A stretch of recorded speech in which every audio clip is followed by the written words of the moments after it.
11 ইনিংসে 88 run, batting গড় স্রেফ 11। ইংল্যান্ডের বিপক্ষে চতুর্থ টি-20তে মাঠে নামার আগে আজম খানের সঙ্গী ছিল এমন বিভীষিকাময় পরিসংখ্যান।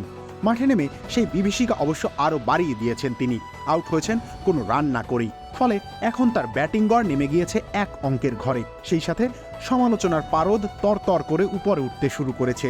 পাকিস্তান সুপার লিগের সৌজন্যে এই তরুণ উঠে এসেছিলেন লাইমলাইটে। লোয়ার মিডল অর্ডারে ঝড় তোলার সামর্থ্য দেখিয়ে নজর কেড়েছিলেন নির্বাচকদেরও। শুধু পিএসএল নয়, ক্যারিবীয় প্রিমিয়ার লিগে ধারাবাহিক পারফরমেন্স খেলা হবে, মজা হবে, আর খাবার জমবে রুচি সসে করেছিলেন তিনি। ফলে জাতীয় দলে সুযোগ দেওয়া হয় তাকে, তাতেই তার ভিতরের সব বারুদ হারিয়ে যায়। পাকিস্তানের সবুজ জার্সিতে নিজেকে হারিয়ে খুঁজতে শুরু করেছিলেন এই ডানহাতি। ব্যর্থতার বোঝা চেপে ধরেছিল তাকে। এরই মাঝে আশার আলো হয়ে এসেছে আয়ারল্যান্ড সিরিজ।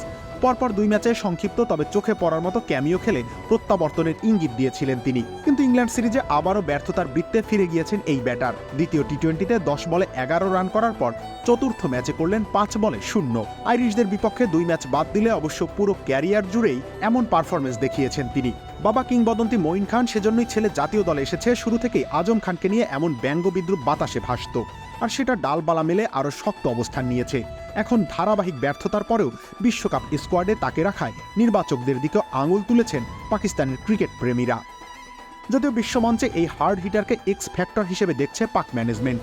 মিডল অর্ডারের দুঃসময়ে তাকে ঘিরে স্বপ্ন দেখছে তারা। তবে এখন মনে হচ্ছে সব প্রত্যাশা কেবলই কল্পনা। বিশ্বকাপেও খুব সম্ভবত ছন্দহীন থাকবেন আজম খান, কেননা তার আত্মবিশ্বাস এখন তলানিতে ঠেকেছে।